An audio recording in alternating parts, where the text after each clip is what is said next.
Imagine being a senior cabinet minister, specifically the Justice Secretary responsible for prisons and the entire criminal justice system, and having a former Scotland Yard detective publicly call you a useless windbag on national television whilst two convicted criminals who escaped from prison on New Year's Day remain at large. That's not just embarrassing. That's career-defining humiliation.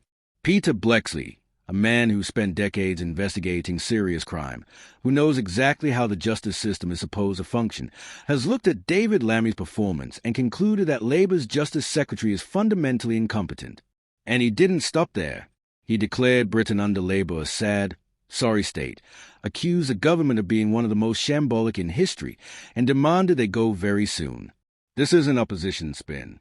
This isn't partisan attack from conservative politicians. This is a former police officer, someone with direct operational experience, delivering devastating professional assessment that Labour cannot govern competently. Let's unpack this absolutely brutal takedown. Quick favor. If you're loving what we're doing here at British Mirror, hit that subscribe button and smash the bell icon. Over 94% of you haven't subscribed yet. It's completely free, takes about 2 seconds, and honestly means a world to us. Cheers if you've already done it. Right. Back to the show. Peter Bleksley has launched a scathing attack on David Lammy as police continue their search for two prisoners who escaped on New Year's Day. Continue their search. That means days after the escape, these prisoners still haven't been found. They are out there, somewhere, at large, whilst police hunt for them, and the Justice Secretary presumably hopes nobody notices this reflects catastrophically badly on his department. Speaking to GB News, the ex-Scotland Yard detective branded the Justice Secretary a useless windbag, declaring Britain under Labour a sad, sorry state. Useless windbag. That's not just criticism. That's complete dismissal of Lammy as ineffective, all talk and no substance, incapable of actually managing the justice system is responsible for. And sad, sorry state isn't suggesting things could be better. That's declaring Britain has deteriorated to pathetic condition under Labour governance. Daniel Washburn, 40, and Matthew Armstrong, 35, escaped from HMP Layhill in South Gloucestershire on New Year's Day. New Year's Day. What a way to ring in 2026. Whilst most people were nursing hangovers and making resolutions they wouldn't keep, two convicted criminals were breaking out of prison. HMP Layhill is an open prison, which means lower security, more freedom of movement, prisoners near the end of sentences being prepared for release. But that doesn't make escape acceptable. These are still convicted criminals who've been deemed suitable for open conditions based on risk assessment. If they are escaping, either the risk assessment was wrong or the security even in open prisons is inadequate. Avon and Somerset police have said the pair have links to various parts of the country, and intelligence work to trace the men's movements is ongoing. Links to various parts of the country. That means they could be anywhere. They are not isolated in one small area. They've got connections across Britain that might help them stay hidden. Intelligence work is ongoing. Translation. We don't actually know where they are, but we're trying to find them. That's not reassuring.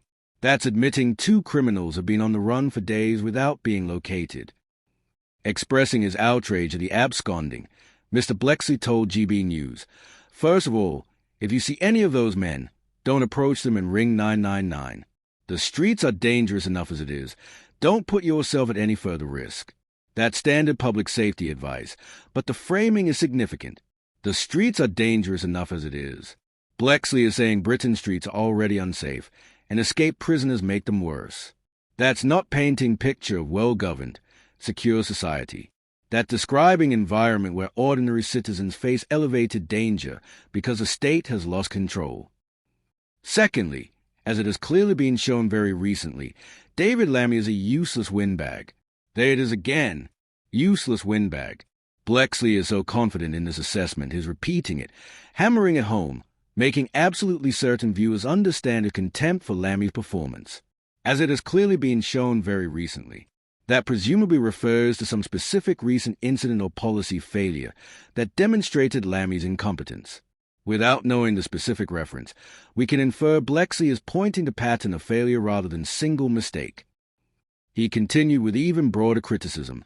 Thirdly, 9 million people voted for Labour, didn't they, to get the lamentable Tories out? And what were we promised? Change.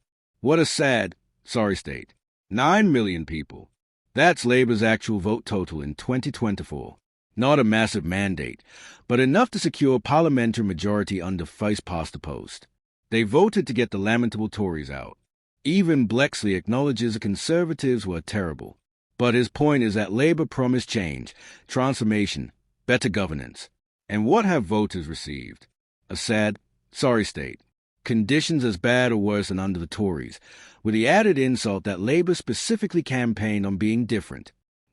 Because this government has turned out to be one of the most shambolic in history, they have to go, and they have to go very soon. One of the most shambolic in history. That's extraordinary claim from someone who's presumably lived through multiple governments over decades. Bleksley has professional experience spanning different administrations, different prime ministers, different home secretaries and justice secretaries. For him to declare Labour one of the most shambolic governments in history means he genuinely believes their incompetence is historic, exceptional, worthy of being remembered as catastrophic failure. They have to go, and they have to go very soon. That's not suggesting Labour should lose the next election. That's demanding immediate removal, resignation, early election, whatever mechanism might end this government before full term. Agreeing with Mr. Bleksley, commentator Dr. Lisa McKenzie said, "I think you hit the nail on the head here. They are not interested. This is not sexy politics, is it? Prisons, locking people up, making sure that they are where they are supposed to be. This is bread and butter politics, not sexy politics." That's perceptive observation. Prison management doesn't generate exciting headlines. It's unglamorous, administratively complex, requires sustained attention to detail and operational competence. It's exactly the kind of governance that politicians often neglect because it doesn't produce photo opportunities or viral moments. Bread and butter politics. The essential, boring, necessary work of actually governing rather than performing for cameras. The Lords, for all their ermine robes and arcane procedures, do occasionally serve as a useful check on government overreach, and abolishing a cornerstone of British justice would definitely qualify. If Turner is right, and this rebellion continues growing, Lammy's plan could become the first major legislative defeat for this Labour government. That would be absolutely humiliating, particularly on something the Foreign Secretary has personally championed. Meanwhile, the Conservatives are having an absolute field day with this whole debacle. Robert Jenrick, former immigration minister and prominent Tory, has led the charge against Lammy's proposals with accusations that are genuinely devastating. Jenrick claims that Keir Starmer and David Lammy believe ordinary people are too stupid to sit on juries and oversee justice. That's an absolutely brutal line of attack, and it's remarkably effective because it cuts right to the heart of what jury trials represent. They are not just about legal procedure. They are about democratic participation, about trusting citizens to weigh evidence and reach verdicts, about ensuring justice isn't solely administered by elites in wigs. Jenrick argues that if Lammy's proposals pass, it's the beginning of the end for jury trials. His framing this as a slippery slope, and honestly, it's hard to argue against that logic. If you abolish jury trials for most crimes now, what stops future governments expanding that further? What prevents gradual erosion until jury trials exist only in theory rather than practice? Jenrick also points out something rather inconvenient for Lammy. If the Foreign Secretary was genuinely interested in tackling court backlogs, he would get courts sitting around the clock. Extended hours, weekend sessions, properly funded court services. But Lammy refuses to pursue that option. Even more damningly, Lammy himself has apparently confessed that slashing jury trials won't even guarantee the backlog falls. So we're abolishing a fundamental democratic right for a policy that might not even achieve its stated objective. Brilliant. Absolutely brilliant. Jenrick's conclusion is savage. The truth is that many in the Labour Party simply don't trust ordinary people to make decisions. The message from Starmer is clear. Ordinary people are too stupid, too troublesome, too time-consuming to be trusted with administering justice. Whether you agree with Jenrick's politics or not, you have to admit that's an absolutely devastating critique. It positions Labour as elitist, condescending, and fundamentally distrustful of the very people they claim to represent. That's a kind of political framing that sticks, that gets repeated, that forms a basis of effective opposition messaging for months or years. Let us talk about what this rebellion actually means for Labour's stability.